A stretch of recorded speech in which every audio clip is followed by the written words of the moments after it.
Ok, bien aimés frères et sœurs, je suis très ravi de rentrer dans vos domiciles ce matin à l'occasion du lancement de notre chaîne de télévision, Roi Triomphant TV.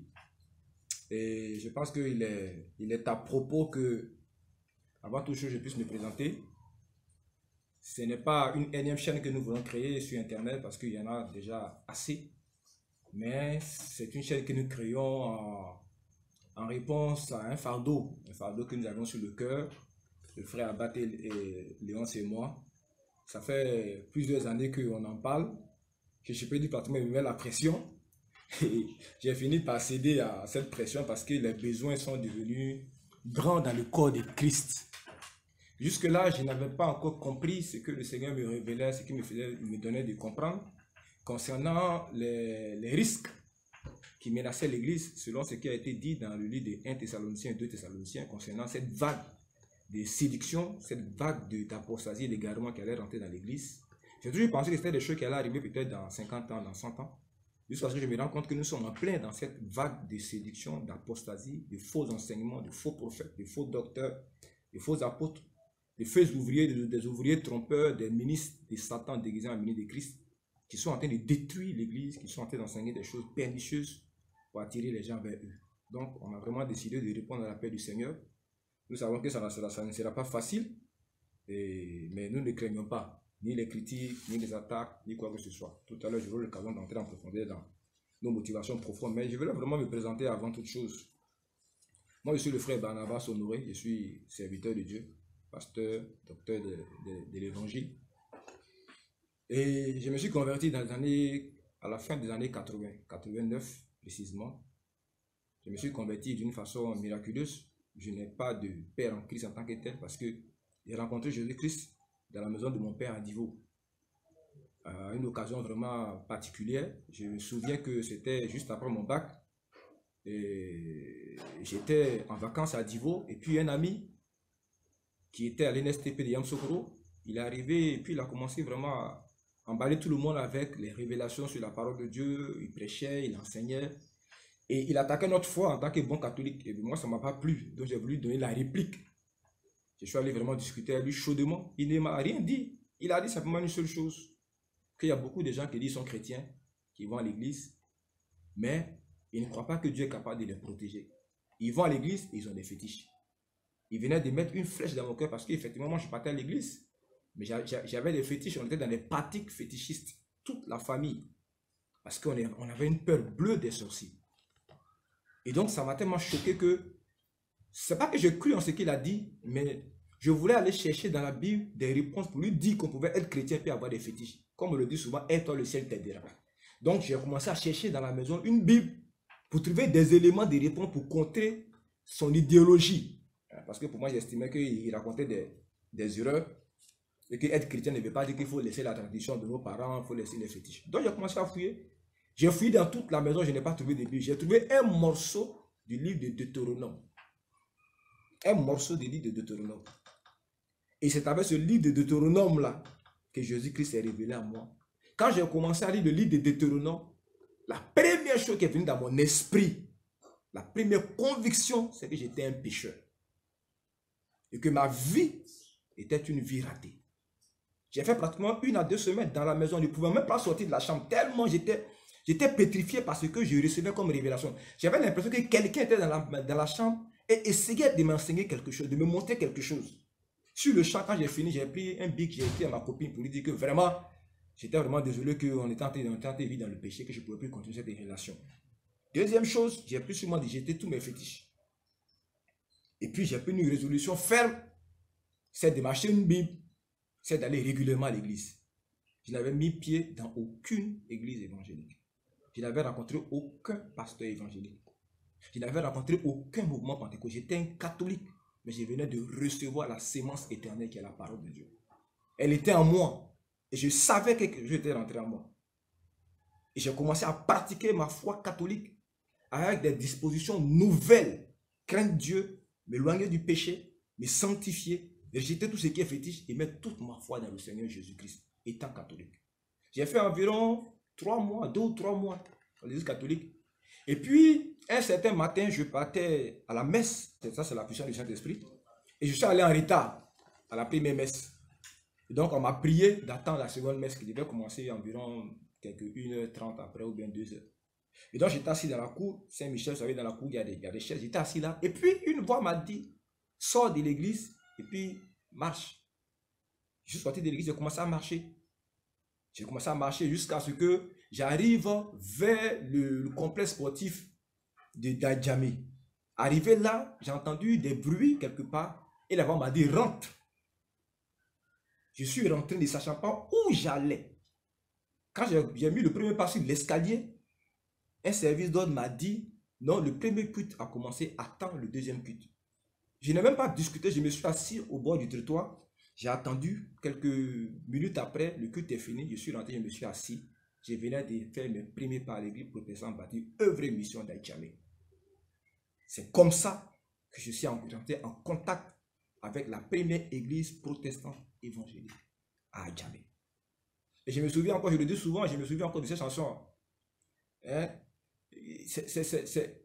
La chanson dit, oh quel amour profond, oh quel amour profond, oh quel amour profond la vie, l'amour de Dieu, vivre avec Jésus, marcher avec lui. Je ne comprenais pas ce qui se passait, mais je sentais que je venais de rencontrer quelque chose dont j'avais besoin dans ma vie. Et depuis ce jour-là, j'ai commencé à fréquenter cette église. J'en suis devenu membre. J'ai été baptisé en 90. Je précise que c'est nous qui avons inauguré le baptistère de l'église protestante baptiste œuvre et mission au siège. On a été les premiers chrétiens qui ont été baptisés là-bas. Et puis après ça, je suis parti continuer ma foi à Port-Bouille, où j'ai eu pour pasteur le pasteur Thomas Daquin, le pasteur Jérémie, que j'ai connu là-bas. Et puis je suis resté là-bas jusqu'à ce qu'en 95, je décide de partir de l'église après des mésententes avec l'orientation de l'église et puis certaines choses dont je n'ai pas besoin de parler ici. Je suis parti, je suis allé m'associer à un homme de Dieu, un prophète. On a commencé une mission à Mputo, qu'on appelle la mission évangélique pour le rétablissement de l'église. Et c'est là que, en 95-96, j'ai commencé mon ministère d'enseignant. C'est moi qui étais l'enseignant de l'église, j'ai commencé à enseigner. J'ai fait une année là-bas. Et puis après, j'ai rejoint l'église Bethesda de pasteur Christo Abel, où j'ai fait environ quelques mois.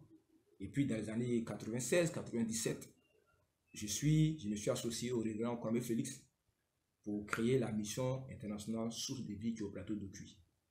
J'ai travaillé avec cet homme de Dieu-là pendant 10 ans. Si je peux considérer quelqu'un comme étant un père, c'est cet homme-là, le révérend Kwame Félix, parce que j'ai tout appris avec lui, j'ai tout vécu avec lui. En 2006, je suis parti, selon ce que le Seigneur m'avait décidé que je fasse. Parce qu'en 2004, j'ai eu l'idée, j'ai eu la vision de créer une agence missionnaire. Quand en 2004, le Seigneur me parlait, je ne comprenais pas trop bien. En 2004-2005, j'ai créé l'agence. J'ai commencé à éditer les premiers livres. Parce qu'à la mission internationale Source de vie, j'étais le directeur de l'enseignement.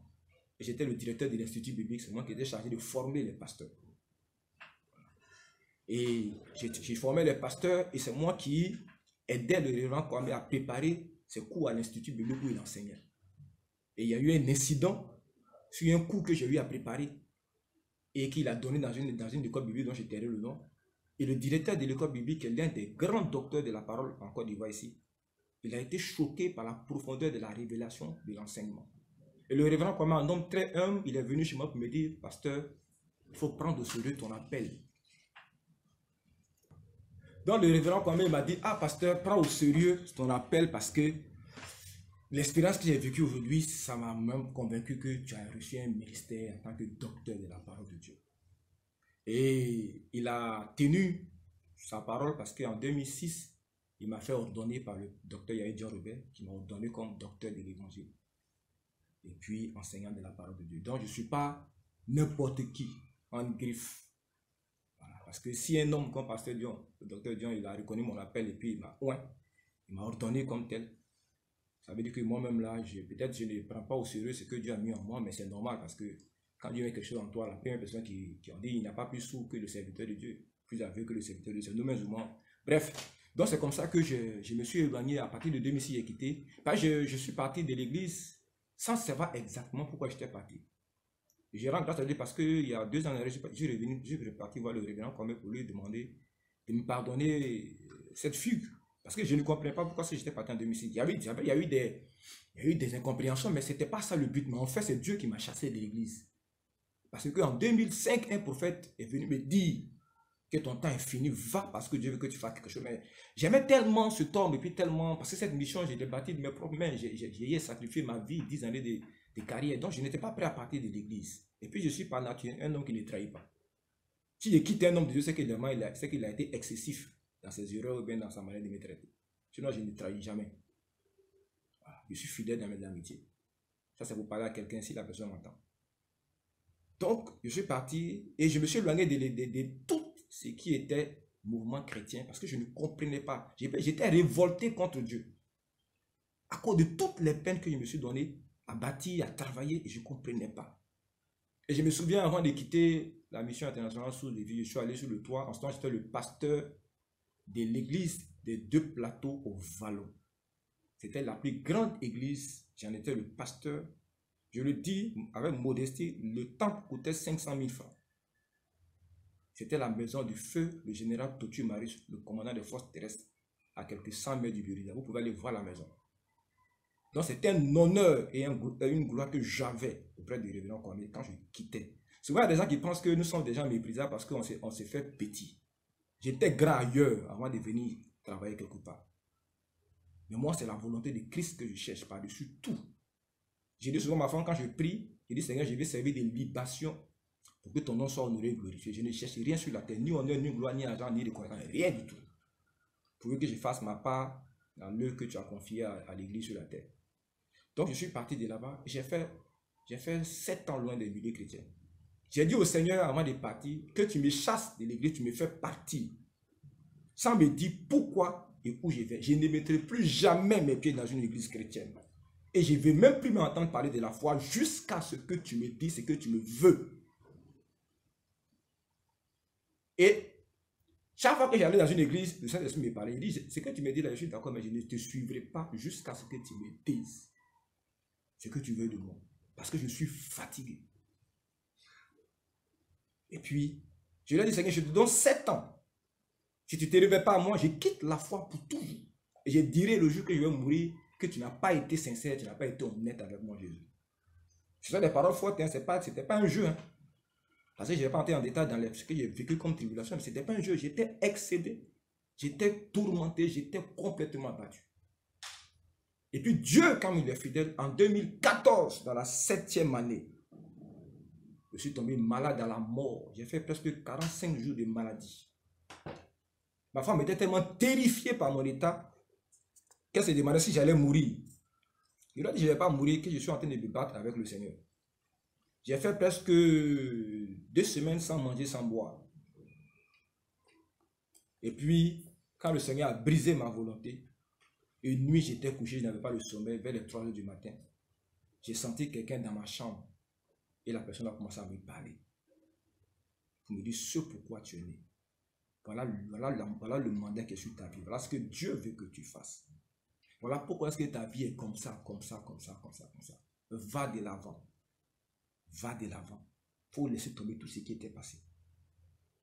Et à partir de 2014, j'ai commencé à reprendre ma vie. En 2015, j'ai rencontré un homme de Dieu à Bonois, le prophète Bois Alou, que je bénis en passant, qui a confirmé tout ce que ce tête qui est venu dans ma chambre là m'a dit. Il dit, je t'ai vu dans une vision. Tu as une grande charge, une grande responsabilité. Il faut que tu te lèves et que tu te mettes à travail. J'hésitais pour m'engager, pour travailler. J'étais là dans 2014, 2015, 2016. Je priais chez moi. Je faisais des expériences avec le Seigneur. Je ne comprenais pas tout ce que je voyais comme expérience, mais je vivais ma foi tranquillement. Et puis en 2016, 2017 je crois, je me suis engagé à la mission évangélique des réformes et des réveils, que je suis en train de quitter. Il faut que les gens sachent ça. Je suis en train de quitter parce que je ne suis pas encore parti formellement.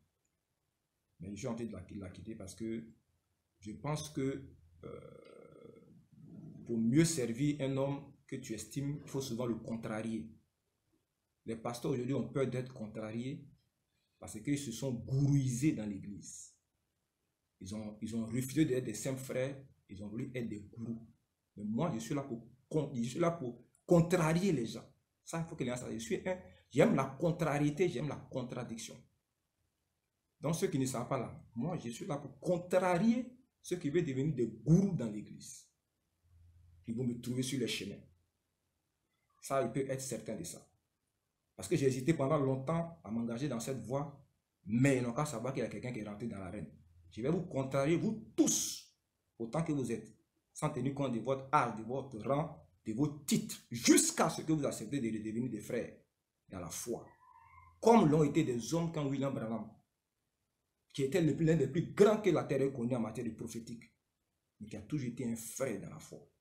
Comme l'ont été des gens comme les Osborne, qui ont toujours été considérés comme étant des frères.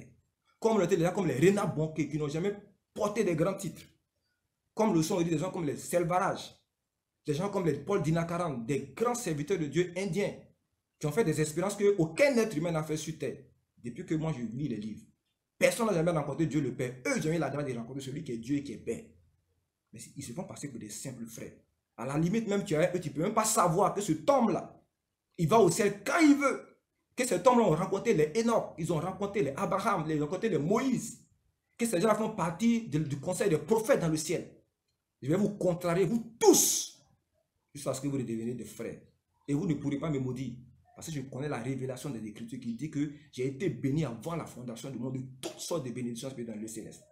Arrêtez de frayer les gens à vos titres et à vos malédictions. Je suis rentré dans l'arène pour vous contrarier. Voilà. Et vous devez le savoir. Donc, bien aimés frères, c'est le frère Barnabas Honoré. Je suis docteur de la parole de Dieu, mais je ne porte aucun titre. Ni titre de pasteur, ni titre de daddy, ni titre de papa, ni titre. Je suis un simple frère dans la foi. Le seul qui est grand sur la terre, c'est Jésus. Nous le portons dans des corps mortels, dans des corps faibles, fragiles, avec nos faiblesses, nos erreurs, nos chutes, nos relèvements, pour que lui soit grand.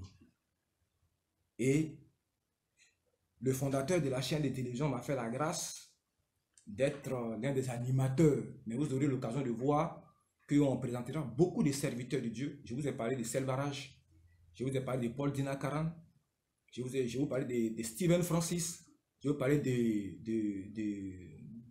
Bobby Corner, je vous parler de Neville Johnson, qui sont des prophètes authentiques et authentifiés, qui prêchent l'évangile des temps de la fin. Des gens que je suis parce qu'ils ont confirmé le ministère prophétique de William Branham, à qui je crois fermement comme étant le messager de notre temps, qui a donné une révélation que beaucoup de ces partisans n'ont pas compris malheureusement, mais qui est le modèle ministériel qu'il faut suivre dans ces temps. Et c'est son message qui est le message de l'Église. Tout ce qu'on voit, toute cette agitation-là, ce n'est que de la vaine séduction. Et j'aurai l'occasion durant cette chaîne de vous expliquer l'esprit de la séduction. Aujourd'hui, les chrétiens ne savent pas que quand on dit celui-là c'est un faux prophète, qu'il y a deux types de faux prophètes. Il y a le faux prophète de Baal et puis il y a le faux prophète de Christ. Ce sont des véritables serviteurs de Dieu, mais qui font du faux dans le ministère pour attirer des âmes, pour avoir du renom, qui trafiquent l'évangile pour leur propre gloire. Je parlerai de toutes ces choses. Et on présentera aussi des livres, on fera des recommandations. Notre but c'est quoi? Amener les chrétiens à s'autonomiser par rapport à leurs conducteurs. Vous n'avez pas besoin d'un homme pour être heureux, pour être béni, pour être prospère, pour être rempli du Saint-Esprit. Jésus est mort pour que le Saint-Esprit soit le seul maître à bord, pour qu'aucun être humain ne te conduise. Cet évangile-là, les gens ne veulent plus le prêcher, mais on va le prêcher. Tant que tu dépends d'un homme pour ta foi, tu es égaré à 50%. Ça, je te dis la vérité. Et je vais vous expliquer par la parole de Dieu que le ministère tel que c'était vécu dans l'Ancien Testament avec les Moïse est différent du ministère tel que c'est vécu aujourd'hui avec le Saint-Esprit. Parce que beaucoup de gens se réfèrent à des vérités bibliques de l'Ancien Testament. On dit Moïse était serviteur de Dieu et puis Josué était son serviteur. Et ils prennent ça, ils pensent que c'est vrai. C'est faux. C'est faux. Ça, c'était l'ancien sacerdoce. Dans le nouveau sacerdoce, comme l'a dit l'apôtre Paul, quand il écrivait, il dit Paul et Timothée à l'église qui est un serviteur de Jésus-Christ. Paul lui-même, il dit à son fils Timothée que nous devons les serviteurs de Jésus-Christ. Toi, tu es qui? Et puis toi, tu dis que c'est toi qu'on doit servir. Donc, bien aimé, voilà voilà le décor. Vous allez entendre parler de nous. Pas en mal, mais en bien. Parce qu'on va secouer les faux fondements que les gens sont en train de poser dans l'église. Actuellement, ces fondements-là ont détruit le Nigeria. Je vais terminer par ça. Beaucoup de chrétiens, hier nuit même, il y a une église qui faisait une veillée, moi j'entendais ça. Il dit que l'église de Côte d'Ivoire a 100 ans de l'église du Nigeria. Au Nigeria, il n'y a pas de chrétiens. Je le dis parce que moi, je comprends l'anglais, je suis les messages en anglais. Il n'y a pas de chrétiens. Il y a juste des gens qui cherchent à survivre à partir de l'évangile. Ce sont des escrocs de Christ. Au Nigeria, il n'y a pas de chrétiens. Mon petit frère a fait le Nigeria et j'ai un ami qui est pasteur, le pasteur Nico, qui a fait le Ghana. C'est tous des religieux. Les gens pensent que Dieu est dans le nombre. Dieu n'est pas dans le nombre, mes chers amis. Dieu n'est pas dans le nombre. On va vous démontrer par A plus B qu'il n'y a pas de chrétiens au Nigeria et que tous ceux qui se sont connectés à la filière Nigeria sont dans l'erreur. On va leur donner les preuves. Voilà. Ce n'est pas des paroles, on va donner les preuves. Parce que les gens ne comprennent pas l'évangile, c'est pourquoi ils sont émerveillés par ce qui se passe au Nigeria. On voit des temples de 20 000 places. Vous savez, si le pasteur Dion voulait faire une méga church à l'église, à Abidjan seulement, l'église baptiste œuvre et mission, à plus de 50 000 chrétiens. Il peut faire une méga church, mais ce n'est pas la vision de Dieu. Selon l'église baptiste œuvre et mission, il peut faire une méga church à Abidjan, comme les gars le font au Nigeria. Les assemblées de Dieu peuvent faire une méga church à Abidjan. Ne serait-ce qu'à Yopougon, ainsi seulement là. Les assemblées de Dieu, si on veut les compter, ils peuvent arriver 10 000. Mais les gens se laissent effrayer par les mises en scène du Nigeria. Au Nigeria, c'est du cinéma qu'ils font. Ce sont des mises en scène. Et je vais prendre des prédications de leurs propres pasteurs. Je ne parle pas de ce que je vais dire. Hein. Les propres pasteurs du Nigeria. Ce qu'ils disent de leur propre église au Nigeria. Hein? Ils disent que ce sont des entertainment centers. Ce sont des centres de choses, des distractions. Ce n'est pas des églises. On va vous parler de l'église de Dieu. On va vous référer ce que c'est que l'évangile. Et pourquoi est-ce que les premiers chrétiens ont été persécutés et que les chrétiens d'aujourd'hui ne sont pas persécutés? Parce qu'ils ne sont pas des chrétiens. Ils ne marchent pas dans l'évangile de Christ. Pourquoi personne ne les persécute? Mais ce que nous, on va commencer à faire, ils vont nous persécuter. Pourquoi? Parce qu'on va exposer l'évangile de Christ. Donc, bien aimés, soyez bénis. Merci encore au directeur de la chaîne de télévision. Et puis, tous ceux qui sont intéressés par ce mouvement-là, c'est un mouvement de rachat. Nous voulons racheter l'église de Dieu en Côte d'Ivoire. Nous voulons lui redonner ses lettres de noblesse. Pas nous, mais amener les gens vers la lumière de Christ. Nous ne connaissons pas beaucoup de choses, mais on connaît la direction. On connaît celui qui est le chemin, qui est la vérité, qui est la vie. On va reconnecter les gens à Christ. Et s'ils sont reconnectés à Christ, je suis convaincu que ce Christ qui m'a sauvé miraculeusement, il est capable de le faire aussi pour eux. On va les déconnecter au gourou, faux prophètes, faux docteurs, faux pasteurs, faux apôtres, pour les reconnecter à Christ. Que Dieu nous bénisse tous. Bienvenue sur la chaîne.